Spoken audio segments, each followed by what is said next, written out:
Hello mga kabibig! Welcome back sa ating bagong YouTube channel. Ito ang pinakamaingay na YouTuber sa lahat ng YouTube.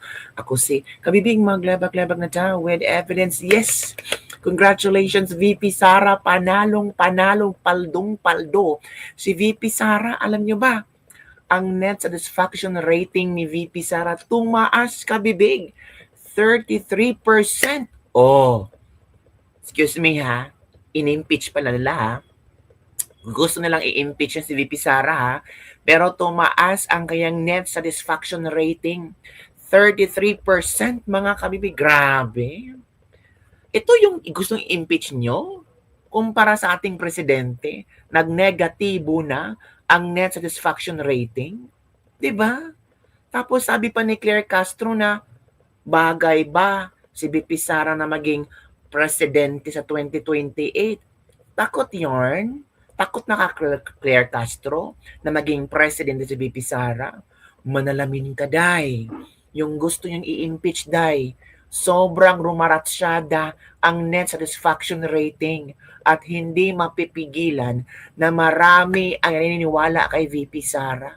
Hoy, House Prosecution Panel, tingnan niyo net satisfaction rating ni VP Sara, 33%. Ito, i-share ko sa inyo. Baka sabihin nyo naman, gawa-gawa ko to para pabanguhin ang pangalan ni BP Sara. Excuse me. Eto kabibig. Share ko lang. Yan June 20 to 29, 2026. Umaangat sa positive 31 ang net satisfaction rating ni Vice President Sara Duterte batay sa latest survey ng Social Weather Station. Sa naturang survey, lumabas na 58% ang satisfied sa performance ng Vice Presidente. Wow!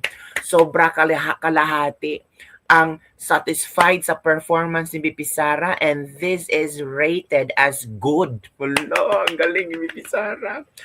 Habang 26% naman ang hindi masaya at 16% ang undecided. Itinuturing ng SWS ang bagong net satisfaction rating ni VP Sara bilang good. 2 puntos ang itinaas nito kumpara sa moderate plus 29 noong Marso. Isinagawa ang survey noong June 20 to 29 bago ang pagsisimula ng impeachment trial. Oy, grabe. We don't know, baka the next survey tataas pa to kabibig. Kasi maraming sablay-sablay sa mga witnesses na ipresenta ng prosecution. Tapos kung ano-ano mga sinasabi nila. Take note, si VP Sara lang ang tanging politiko na nagpresenta. I-watch nyo nga, Office of the Vice President. Search nyo Office of the Vice President, mga pasidungog. Mga programa ng Vice Presidente. Take note, ang COA anong sabi? Straight in 4 years, unmodified opinion.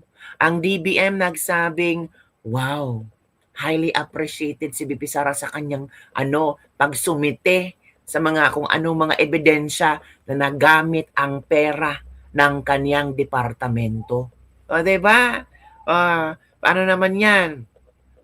Si BBM, negative pa rin siya pero alam natin kung saan siya nag-positive.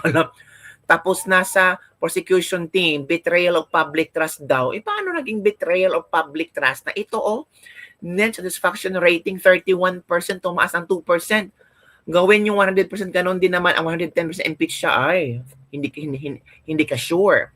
Napakagaling at napakatalino talaga ni VP. Tunay na mayroong malasakit, masipag, hindi magnanakaw, mapagmahal, at higit sa lahat may grabe naman to si Daniel Mateo. Baka ikaw ang may sayad, Mateo. Tingnan mo ang net satisfaction rating ni Sara. Ikaw kaya ang mag-vice president, makakuha kaya ka ng 31%? 'Di ba? Sa rally yata sila gumawa ng survey. Ay, nasaktan ang mga ayaw kay VP Sara. Bakit napakasakit ba sa mata? Ang katotohanan na kahit ano pang gawin yung pangmamalabis, panggigipit, kung ano-anong mga binabato nyo kay VP Sara, tingnan nyo ang resulta. Net satisfaction rating tumaas ng 2% from 29 to 31%. Saan hahanapin yan? Hindi sa mga taong naniwala kay VP Sara at ayon pa sa survey, 58% ang paniwala na may magandang performance ang Vice Presidente. Oh, anong sabihin nyo dyan? Nahiya kayo, tumahimik kayo. Oh. On the other hand, si Claire Castro ito, ha? Sabi ni Claire Castro, pero ang taong bayan, tayo ba, nang tatanong tayo, kaya ba ng isang vice presidente na mamuno bilang presidente sa mga susunod na taon? Claire, si VP Sara may net satisfaction rate ng 31%. Yan ba ang hindi kaya? Baka si BBM hindi niya kaya kasi negative. Ikaw talaga, Claire. Ask yourself. Ito ka, bibig, oh. Pero ang taong bayan, tayo ba, nagtatanong tayo, kaya ba ng isang vice-presidente na mamuno bilang presidente sa mga susunod na taon? Follow po, doon po sa sinabi ninyo, no? Doon kasi sa video, media briefing kasama yung vice-presidente, sinabi, hindi marunong maging presidente si Pangulong Bongbong Marcos, sabi ni VP Sara. Ngayon, yung prosecution ang sabi din, kine-question nila yung kapasidad ng vice-presidente sa kanyang ambisyon when she declared her ambition or her candidacy para sa 2028. Ano po yung reaction ng Palacio dito? Tinatanong ng prosecution yung kakayahan ng vice-presidente. Isa ito sa issue dito sa impeachment trial. Kaya po dinidinig ito para malaman natin kung ang susunod natin mga leader o yung kasalukuyang leader ay dapat bang mamuno. Hindi para sa pansarili, kundi para sa taong bayan at para sa bansa. Kung tinatanong po ito ng prosecution, well, sa kanila po yan. Pero ang taong bayan, tayo ba, nagtatanong tayo, kaya ba ng isang vice-presidente na mamuno bilang presidente sa mga susunod na taon? Salamat. Sunod na tanong, Let Narciso, DCRH. Yusek, would you know kung nagbigay na po ng authorization si Presidente to open the sealed BIR box sa impeachment trial? Sa ngayon, wala pa rin po. Wala pa rin pong ibinibigay na anumang request sa ating panung. Wala pa po na ibibigay sa atin na impormasyon patungkol po yan. So far, wala pa po. Kanino po manggagaling yung request sa impeachment court? Hindi ko po alam. Maybe sa prosecutors, maybe sa Senado. Tingnan po natin. Sa taong bayan, pwede rin. Salamat po. Sunod na tanong, Christian Yusores, DZMM. Hi, Yusek. Different topic lang po. 10 days before the SONA of the President, how is he preparing for his SONA speech? May mga kinakausap po ba siyang mga officials for any inputs and information na babanggitin niya sa kanyang talumpati? Normal po yan. Regular po yan sa Pangulo. Hindi lang dahil sa SONA. Regular po ang Pangulo nakikipag-usap sa mga leaders ng bawat ahensya para malaman at ma-update po siya sa nangyayari. At sa ngayon po ay tinatapos niya po ang kanyang pagsusulat patungkol sa kanyang SONA speech. At ang paghahanda, ito naman ay kumbaga since 2022 ay pinaghahandaan naman po ito, taon-taon naman po. At ganun pa rin po ang paghahanda ng Office of the President patungkol po dyan. Just a follow-up, ma'am. Given the situation now in the politics and yung magkakasunod na malaki ang mga protesta, is he considering or may directive po ba siya na any changes sa magiging security protocols nung kanyang SONA, and will he invite the Vice President? Yung patungkol po sa security at protocol, hayaan na lang po natin yan dahil operasyon po ito at hindi po ito isinasa publiko. But ang sinisigurado lamang po namin ay handa palagi ang gobyerno pagdating po dyan. Hindi po ang Pangulo ang mag-iimbita sa Vice Presidente, kundi po ang House of Representatives. At wala namang planong si VP Sarang umatin dyan, Claire Castro. Ikaw talaga. Negative 27 ka pa ba? Yakang-yaka, ikaw ba kaya mo? Kaya yan ni VP Sara Mamuno, auntie. Naging mayor na yan. Bangag ka. Ikaw, auntie Claire, kaya mo? Ikaw na lang tumakbo ng presidente.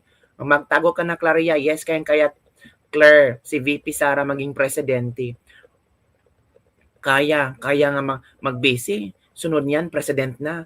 Paghilom kay wala kay pulos, buaya kang yung sigig depensa. Walay pulos kanunay. Mambubuli talaga.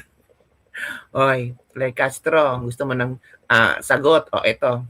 Diyos, Diyos ko, akala mo ba yung presidente natin nagtatrabaho? Oh. Hindi nagtatanong yan at all. Hindi, I swear to the flag, si BBM, hindi yan siya. Nagtatanong ng trabaho at all. Kaya napansin niyo ba, walang direksyon yung governance at walang direksyon yung iba't ibang departamento. Bakit? Kasi he doesn't give he doesn't command. He doesn't command, he doesn't ask, he doesn't say that, look, there's a Philippine development plan and what are you supposed to do about this? Akala niyo ba yung ginawa ko sa DepEd, galing yun kay Bibi? Hindi, akin yun. Oh. Lahat. Kasi he did not give any orders at all. So pag upo ko doon, sabi ko sa mga kasamahan ko, sa mga USEC at ASEC, I think this is our show. Kasi walang participation at all ang Pangulo. So gagawin na lang natin kung ano yung karapat dapat nagagawin para sa edukasyon dito sa ating bayan. So we created the Matatag Agenda. We followed through with the Matatag Curriculum. At unfortunately, hindi kami natapos kasi, yun nga, nag-decide ako na I don't deserve the attacks that were thrown at me by the administration. Kasi ako na nga lang siguro yung kaisa-isa dong nagde-deliver para sa cabinet ni BBM. Tapos ganun pa yung gagawin nila sa akin. Oh, yun. Claire Castro, may karapatan si VP Sara tumakbo at may karapatan siyang manalo sa 2028 at may karapatan siyang patakbuhin ang bansa natin. Net satisfaction rating, performance rating, trust rating, dai, kumpara sa amo mo. Nagnegatibo na nga yung amo mo. Ang tanong, si VP Sara nakatikim ba ng negative rating kumpara sa among negative rating? So sa ngayon, sino ang may karapatang maging presidente? Yung amo mong nag-negative rating na ginamit lang si VP Sara para manalo? O si VP Sara na hindi nakatikim ng negative trust rating, performance rating, satisfaction rating? Mag-isip-isip ka. Baka hindi ka pa nakainom ng tubig. Di ba kabibig? Kaya naman. Yun lang kabibig. Don't forget to like, subscribe, and share this video. Bye everyone. See you next time. Takot na si Madam Claire. Alata.